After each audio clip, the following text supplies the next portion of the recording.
personagem de hoje se chama Paulo, o apóstolo dos gentios.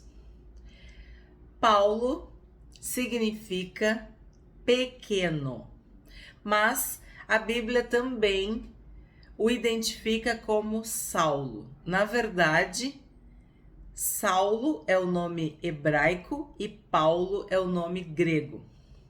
E o significado é idêntico: frágil, tenro, delicado.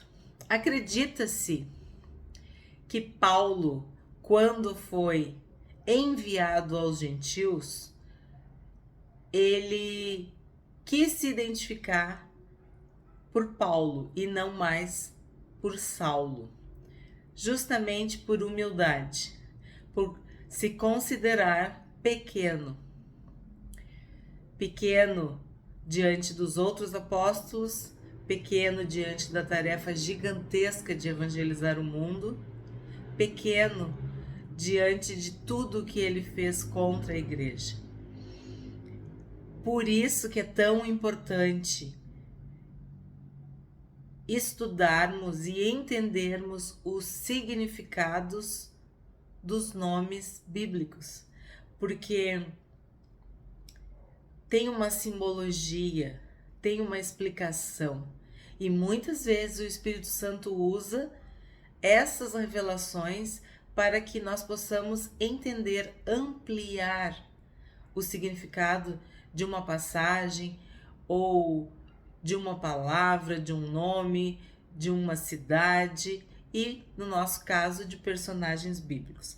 Então, Saulo era conhecido assim nas primeiras referências de Atos. Atos 7:58, que a gente já tem vídeo no canal sobre a morte de Estevão, sobre Estevão. As testemunhas falsas, quem assistiu o vídeo, que foram subornadas, elas deixaram as suas roupas antes do apedrejamento de Estevão aos cuidados de quem? De Saulo. No capítulo 8, verso 1 de Atos, é dito que Saulo consentia na morte de Estevão. Então, a referência aqui é Saulo. As primeiras referências é Saulo. Quando ele aparece em Atos, ele está com o nome de Saulo. Mas ele é universalmente conhecido como Paulo. Então, quem é Paulo? Em primeiro lugar, eu quero lembrar vocês e apresentar para quem ainda não assistiu o estudo de Efésios, o estudo sobre Efésios, a carta de Paulo aos Efésios. Eu já fiz vídeo sobre Paulo, então hoje eu vou dar uma notícia, vou resumir, porque nós já temos vídeo no canal sobre o apóstolo Paulo. Mas não tinha como, eu não ficaria em paz se nós estudássemos os personagens bíblicos e eu deixasse Paulo, o apóstolo aos gentios, o apóstolo dos gentios, o apóstolo para os gentios, de fora. Porque como nós recebemos a palavra de Deus? Como o evangelho chegou até nós? Nós não somos judeus, nós não somos de Israel, de Jerusalém, da linhagem de Israel. Foi por Paulo. Muitos pregaram, mas quem deu o primeiro passo, quem foi em busca das outras gentes, das outras pessoas, dos outros povos, das outras nações, foi ele, o apóstolo Paulo, o apóstolo aos gentios, ou o apóstolo dos gentios. Então, quem é Paulo? Paulo era natural de Tarso, na Sicília. Ele era judeu da tribo de Benjamim e era judeu de judeu, quer dizer, ele era praticante, ele era religioso, ele era temente a Deus. Ele foi criado em Jerusalém e estudou aos pés de Gamaliel. Ele foi educado pelo doutor da lei mais famoso na época, que era Gamaliel. Então por aí tu já imagina a cultura, a intelectualidade, a inteligência, a bagagem, o conhecimento de Paulo.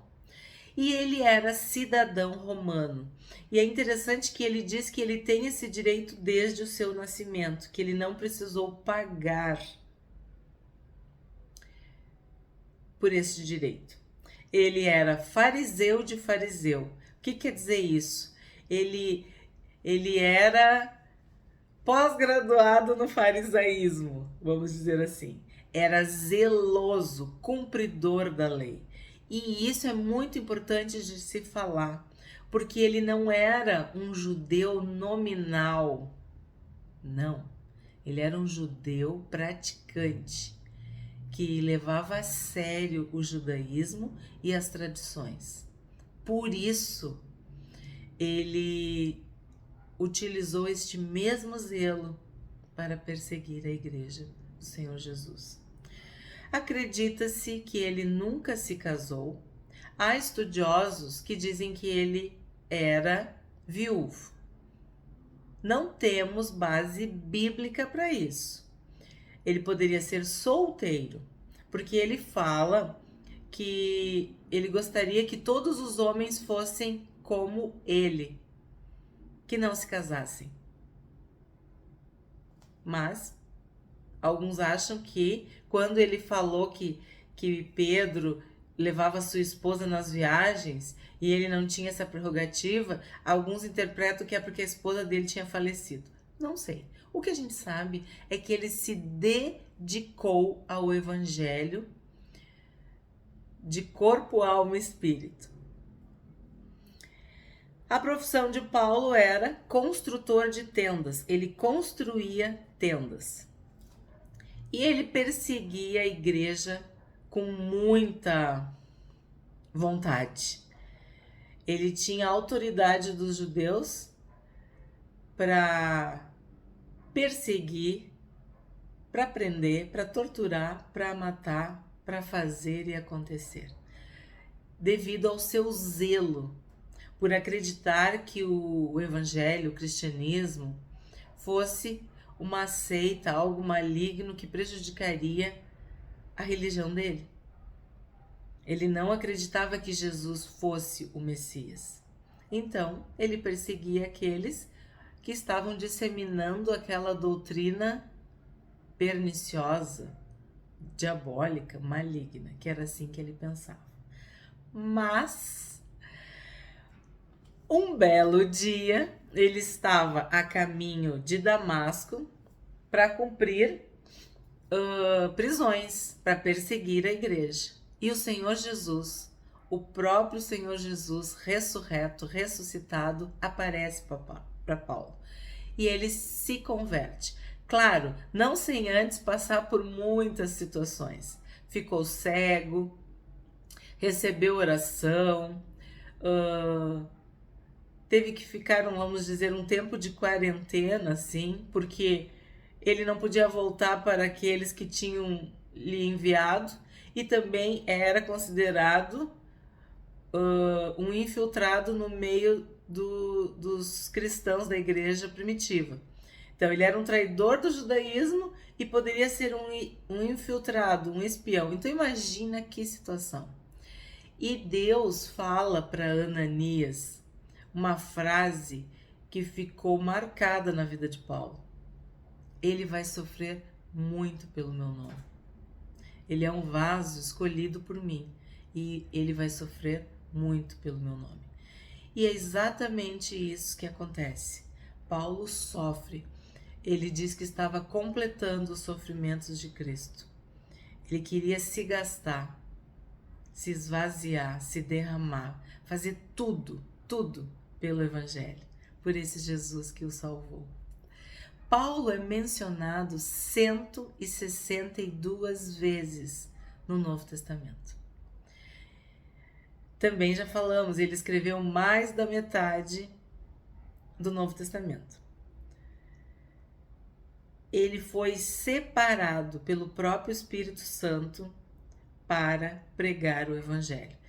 Se tu tá com a tua Bíblia, a história de Paulo, ela começa em Atos, mas em todas as suas cartas há menções sobre questões pessoais, sobre suas viagens, sobre amigos, cooperadores.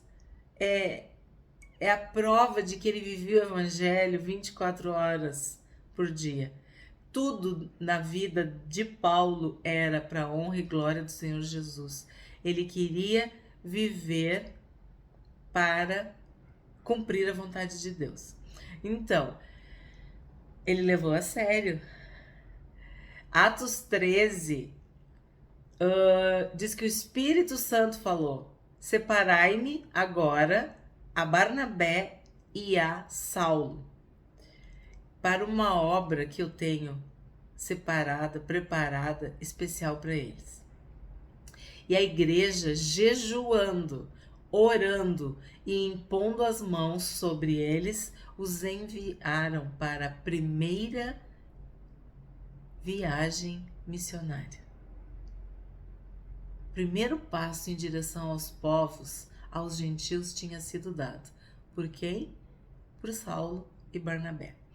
Já tem vídeo no canal sobre Marcos, o desertor, que depois foi reconhecido pelo próprio Paulo de que ele era útil no ministério. Te convido a assistir até para tu entender o que eu vou falar agora.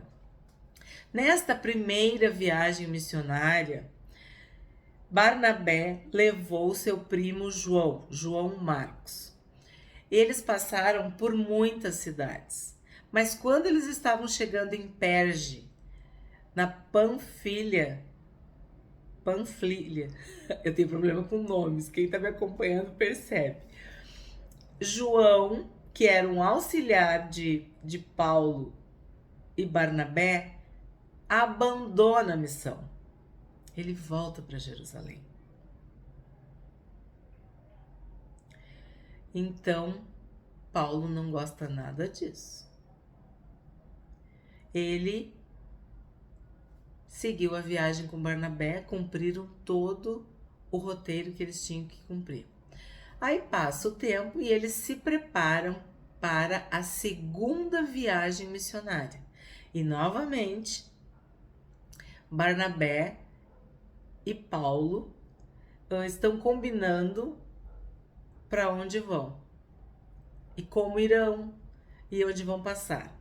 E Paulo sugere que eles façam, vamos dizer, o caminho de volta, visitando aquelas cidades, aquelas igrejas que eles tinham ido na primeira viagem. E Barnabé concorda e vão se organizar para a segunda viagem missionária. Mas ele sugere que Paulo leve João Marcos, ou que permita, né, que João Marcos retorne. E Paulo diz que não acha justo que isso aconteça. E aí, Paulo e Barnabé se separam. Barnabé segue para Chipre com João Marcos e Paulo faz a viagem toda com Silas. E é nesta segunda viagem que ele conhece Timóteo, ele circuncida Timóteo, ele prega o evangelho, ele cumpre a missão. Aí passa o tempo, ele vai para a terceira viagem missionária. Também passa por todas as cidades, faz todo, vamos dizer, o roteiro. Aí ele é preso em Jerusalém. Ele é preso em Cesareia. Eu tô no resumo hoje. E ele apela para Félix, ele faz a sua defesa para Félix. Também já tem vídeo no canal falando sobre isso, que ele foi colocado perante reis, perante governadores, perante autoridades. Então ele pregou o evangelho para grandes e pequenos, para pobres e ricos, para homens e mulheres, para cultos e incultos, para judeus e gentios. Ele fala para Festo, fala para Agripa. E aí, diante da prisão dele, ele apela para César. E por isso ele é enviado a Roma como prisioneiro. Ele viaja para Roma. Sofre um naufrágio. Também já tem vídeo no canal. Até no vídeo de Lucas, agora mais recente, eu relato esse fato novamente. Ele prega o evangelho mesmo preso. Ele fica com uma prisão domiciliar. E dizem que ele falam, né? Toda a guarda romana, porque ficavam 2 soldados diariamente. E ele pregava o evangelho, pregava o evangelho, pregava o evangelho. E tudo que Paulo fez está relatado no livro de Atos.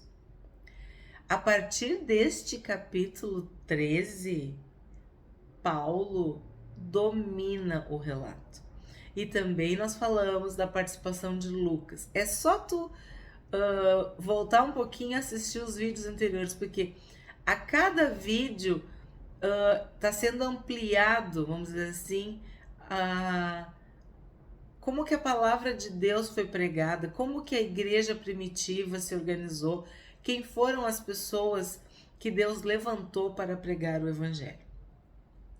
E Paulo, acredita-se, que ele morreu decapitado em Roma. Esse seria um resumo do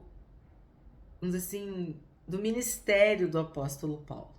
Mas é óbvio que tem muito mais para ser dito, porque a cada carta que ele escreveu, a cada viagem que ele fez, a cada filho na fé que ele ensinou. Também a gente já falou sobre Tíquico, Tito, Timóteo, Priscila e Áquila, Silas, Apolo, o próprio Barnabé, o próprio João Marcos, que no fim da vida Paulo reconhece o valor desse jovem, desse garoto, e diz que ele é útil. Então assim, Paulo teve um encontro com Pedro. Ele, nos primeiros anos, ele ficou, vamos dizer, bebendo, ouvindo, conhecendo o evangelho direto das testemunhas oculares. Mas ele não ficou parado nisso. Ele recebeu de Deus, ele recebeu uma unção específica. Tanto que tem um momento depois que ele tem uma... eu não quero dizer contenda. Ele simplesmente fala a verdade para Pedro. Porque Pedro, como um judeu, também falava para os gentios, pregava aos gentios. Mas ele teve um vacilo. Isso, eu posso falar essa palavra. Pedro vacilou. Recebia os gentios. E aí, quando os judeus chegaram, para ele não ficar constrangido, ele parou de receber os gentios e comer e tratar a todos como se fossem irmãos, porque eram irmãos. Eram cristãos convertidos, mas não eram judeus. E Paulo não deixa isso passar. Paulo repreende Pedro, porque Pedro merecia ser repreendido. Porque Deus não faz acepção de pessoas. E foi esse rigor, esse zelo de Paulo por nós, por mim e por ti, que somos gentios, que fazemos parte de um outro povo, que o evangelho chegou até nós. Por este zelo, por esse amor por nós, pelos gentios, que ele escreveu, que ele suportou tanta tortura, tanta violência, tanta surra, tanta prisão, todo tipo de privação, tanto sacrifício. Ele fez tudo isso por amor aos gentios. Paulo é um personagem bíblico inspirador, que nós possamos olhar à nossa volta e vermos quais são as pessoas que Deus está nos enviando para que nós possamos amar, evangelizar e abençoar. Porque Paulo fez isso. Ele foi um apóstolo para as pessoas, para as gentes, para os gentios.